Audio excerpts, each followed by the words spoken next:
নমস্কার, আমি শ্রাবন্তী। আমার বং বাংলা ন্যারেটিভ চ্যানেলে তোমাদের সবাইকে স্বাগত। কেমন আছো সবাই? আশা করি আমার বন্ধুরা সবাই খুব ভালো আছো, সুস্থ আছো। আজ তোমাদের জন্য বেশ বড় একটা ঘটনা সংগ্রহ করেছি এবং বড়র সাথে অবশ্যই ভীষণ ভয়ের। আমি গ্যারান্টি দিয়ে বলতে পারি তোমরা সকলে ভয় পেতে চলেছ। তাহলে ভয় পাওয়ার জন্য তৈরি তো? চলো একদম সময় নষ্ট না করে চটপট শুনে ফেলা যাক আজকের ঘটনা। ঘুরে আসি ভয়ের দুনিয়ায়। যারা রাতের শিফটে একা কাজ করেন, একা অফিসে থাকেন, তাদের জন্য এই ঘটনা উৎসর্গ করলাম। কলকাতায় সল্টলেক সেক্টর 5 শহরের কর্পোরেট হার্ট, এখানেই অবস্থিত একটি প্রিমিয়াম সফটওয়্যার কোম্পানি। খুব সঙ্গত কারণেই আমি নামটা এখানে উল্লেখ করলাম না। 11 তলা বিল্ডিং, চারপাশে গ্লাস ফ্লোর, বায়োমেট্রিক অ্যাক্সেস ছাড়া কেউ ঢুকতে পারে না। এখানে সারা দুপুর লেগে থাকে শোরগোল, deadline, team meeting, coffee break আর স্ল্যাকের পিং পিং শব্দ। কিন্তু রাত 11টা, ফ্লোরে পিন পতন নীরবতা। শুধু ডেস্ক B7-এ বসে আছে ত্রিনা মুখার্জি। ত্রিনা একজন সিনিয়র ফ্রন্ট এন্ড ডেভেলপার। তার উপর নেক্সট ক্লায়েন্ট ডেমোর চাপ। বস স্পষ্ট করেই বলে দিয়েছেন, কাল সকালের আগে প্রেজেন্টেশন তৈরি না হলে ত্রিনার চাকরির গ্যারান্টি উনি দিতে পারছেন না। এই সপ্তাহটা হেলায় কাটিয়েছে ত্রিনা। কাজটা যদি এগিয়ে রাখত আজ, তাহলে এতটা চাপ তাকে বইতে হতো না। প্রোক্রাস্টিনেশন ওকে বরাবরই বিপাকে ফেলে দেয়। সেই ছোট থেকে কাল করব ব্যাপারটা ত্রিনা কিছুতেই ছাড়তে পারে না। ব্যাস, তাই এখন চোখে সর্ষে ফুল দেখতে হচ্ছে। ত্রিনা চশমার কাঁচ পেছনে ঠেলে কোডে মনোযোগ দেয়, কিন্তু মাথাটা ধরে গেছে, চোখ সমানভাবে জ্বলছে। চারপাশে কম্পিউটারের ফ্যানের মৃদু শব্দ আরো বিরক্ত করে তুলছে ত্রিনাকে। না, আর পারছি না, আই নিড আ ব্রেক। চশমাটা খুলে ডেস্কে মাথা রাখলো ত্রিনা। আজ সে আই ড্রপটাও আনতে ভুলে গেছে। অনেকক্ষণ স্ক্রিনের দিকে তাকিয়ে থাকলে চোখ ড্রাই হয়ে যায়। গত সপ্তাহেতেই আই স্পেশালিস্ট ডক্টর এই আই ড্রপটা সাজেস্ট করেন। নিজের ভাগ্যে নিজেই হায় হায় করছে ত্রিনা। সমস্যা সব একসাথেই আসে, আজই এমন হতে হলো। এসব ভাবতে ভাবতে চোখ লেগে যায় তার। এমন প্রেশারের সময় পাওয়ার ন্যাপ খুব ভালো কাজ করে। একটা মিনিট 20 পাওয়ার ন্যাপ কয়েক ঘন্টা ঘুমানোর সমান হয়ে যায়। রাত 12:14। ত্রিনার ডেস্ক ফোনটা বেজে ওঠায় ত্রিনা চমকে ওঠে। রাতে তো কেউ ফোন করে না তাকে, তাও আবার ডেস্ক ফোনে। তবু রিসিভ করলো ত্রিনা। হ্যালো? কোনো শব্দ নেই। হ্যালো হ্যালো, কি আশ্চর্য! এবার শোনা গেল একটা ভারী নিঃশ্বাস, যেন ফোনের ওপারে নয়, কেউ খুব কাছেই দাঁড়িয়ে আছে। হয়তো কন্ট্রোল রুম থেকে ভুল করে কল চলে এসেছে। ত্রিনা ফোনটা নামিয়ে রাখলো। মোটামুটি একটা ভালোই ন্যাপ হয়েছে তার। এবার কাজে মন দেওয়া যাবে। 2 মিনিট পর আবার ফোন। হ্যালো, কে বলছেন? এবারও সেই এক, শুধু ভারী নিঃশ্বাসের শব্দ। ত্রিনা উঠে গিয়ে করিডোর ধরে এগিয়ে গেল কনফারেন্স রুমের দিকে।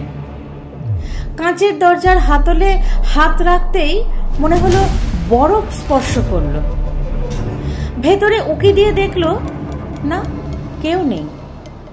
শুধু জানলার কাঁচে তার নিজেরই প্রতিবিম্ব, কিন্তু একটু বাঁকানো না। চোখ কষলে নিয়ে ভালোভাবে দেখলো ট্রিনা, না ঠিকই আছে। রাত 1টা। ট্রিনা ফিরে এসে আবার কোড লিখতে শুরু করলো। লিখতে লিখতে হঠাৎ মনে হলো কেউ ওর পিছনে দাঁড়িয়েছে, ওর দিকেই এক দৃষ্টে তাকিয়ে আছে। ট্রিনা ধীরে ধীরে ঘুরে তাকালো, কেউ নেই। তবে পাশের ফাঁকা ডেস্কের চেয়ারটা হালকা দুলছে, খুব আস্তে। ট্রিনা এগিয়ে গিয়ে চেয়ারে হাত রাখলো, চেয়ারটা দোলা বন্ধ হলো। হঠাৎ ওর চোখে পড়লো ডেস্কের উপর একটা ছেঁড়া কাগজ আর আঁচড়ের দাগ। খুব ভালোভাবে লক্ষ্য করে দেখলো কাগজটায় কিছু একটা লেখা আছে, ডোন্ট লুক বিহাইন্ড ইউ। সে একটু ভয়ে কাঁপতে কাঁপতে নিজের ডেস্কে ফিরে এলো। তারপর কি মনে হলো, সে কোম্পানির সার্ভিলেন্স রুমে গিয়ে সিসিটিভি ফুটেজ দেখতে চাইল, কিন্তু footage not available, log in failed, server blocked. যেন কেউ সিস্টেমের ভেতর থেকেই নেটওয়ার্কটা নিয়ন্ত্রণ করছে। না, সার্ভার রেসপন্স করছে না। এই ভেবেই সে ডেস্কে ফিরে যাওয়ার সিদ্ধান্ত নিল। রাত 1:45। সিস্টেমটা হঠাৎ ব্লিঙ্ক করতে শুরু করায় ট্রিনা আবার চেয়ারে বসে পড়ল।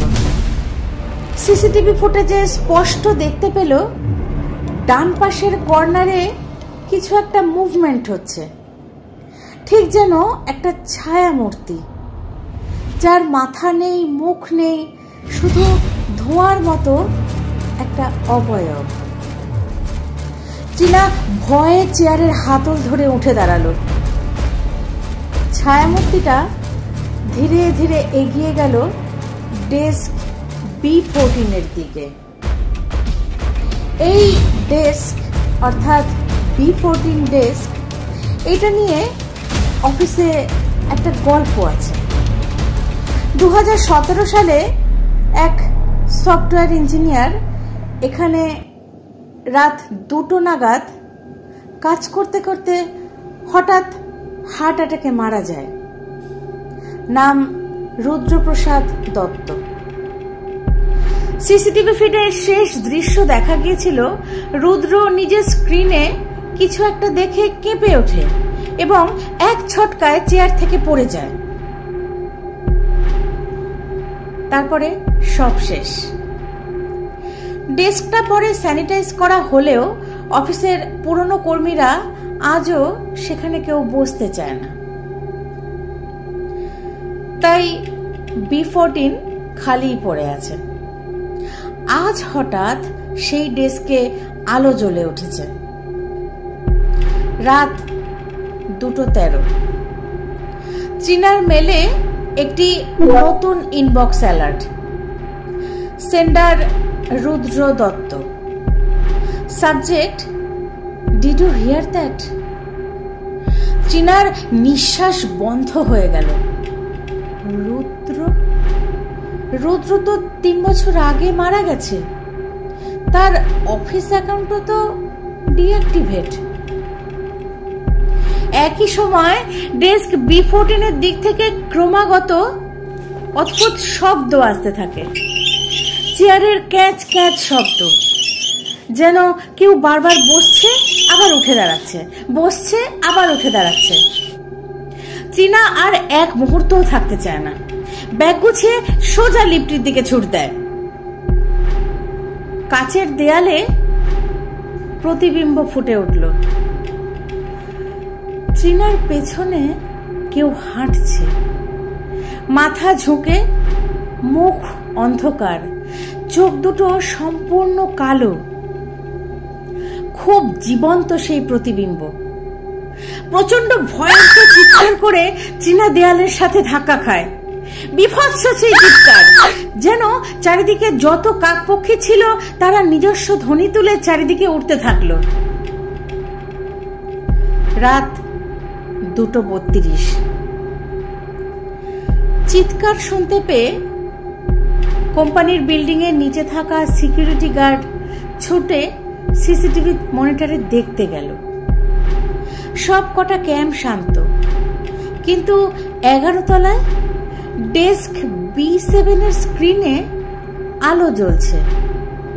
একজন মহিলা কিছু একটা টাইপ করছে, স্ক্রিনে একটা লাইন ফ্ল্যাশ করছে, will you stay with me forever?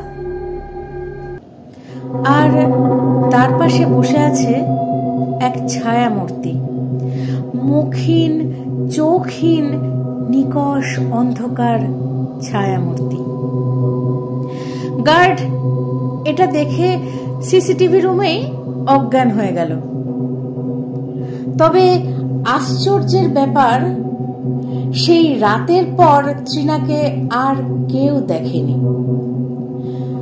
তবে এখনো রাত 12:14 আজও ফোনটা বাজে ডেস্ক B7। যদি কেউ সেটা রিসিভ করে, শোনা যায় একটি শব্দ, ভারী নিঃশ্বাস। দুর্দান্ত একটি ঘটনা। অফিসে নাইট শিফটে একা থাকলে ওই পরিবেশে এমনি একটা গা ছমছমে ভাব কাজ করে, তার উপর যদি এই রকম সমস্যার সম্মুখীন হতে হয় তাহলে তো কথাই নেই। আবারও বারবারের মতো একই কথা বলতে হবে, যে এই সমস্যার ফেস করছে সেই বোধহয় এর প্রকৃত উপলব্ধি করতে পারবে। কি হয়েছিল তৃণা? কোথায় হারিয়ে গেল? রুদ্রবাবুও কি খুব স্বাভাবিক কারণেই মারা গিয়েছিলেন, নাকি তিনিও কিছু দেখতে পেয়েছিলেন? যদিও এখানে উল্লেখ করা আছে যে তিনি কিছু একটা দেখতে পেয়েছিলেন, সেই কারণে বারবার উঠছিলেন, বসছিলেন এবং তারপরে হার্ট অ্যাটাকে মারা যান। কি দেখতে পেয়েছিলেন? তৃণা যা দেখতে পাচ্ছিল সেরকম কিছু কি? তৃণা কোথায় হারিয়ে গেল? কিছু প্রশ্নের রহস্য কিন্তু থেকেই গেল। তোমাদের কেমন লাগলো আজকের ঘটনাটি আমাকে কমেন্ট করে জানাতে ভুলো না। আমার ঘটনা পাঠ যদি তোমাদের ভালো লাগে তাহলে লাইক, কমেন্ট, শেয়ার করতে ভুলো না বন্ধুরা। তোমরাও আমাকে তোমাদের কালেকশনে থাকা ঘটনা পাঠিয়ে দিতে পারো rupkathasen2008@gmail.com। ডেসক্রিপশন বক্সে আমার ইমেল আইডি দেওয়া আছে। সেই সব দুর্দান্ত ঘটনাগুলি আমি তোমাদের সবার সাথে একসাথে শেয়ার করে নেব। সোমবার আর শুক্রবার সন্ধে 6টা মানেই তো বং বাংলা নাইটিসের তরফ থেকে দারুণ কিছু ঘটনা তোমাদের সামনে আসে। তাই সেই সব ঘটনার সাথে থাকতে হলে আমার চ্যানেলটি সাবস্ক্রাইব করে বেল আইকনটি প্রেস করে আমার পাশে থেকো বন্ধুরা। আজ তাহলে এই পর্যন্তই। আবার আরেকটি ঘটনা নিয়ে চলে আসবো আগামী দিন। ধন্যবাদ।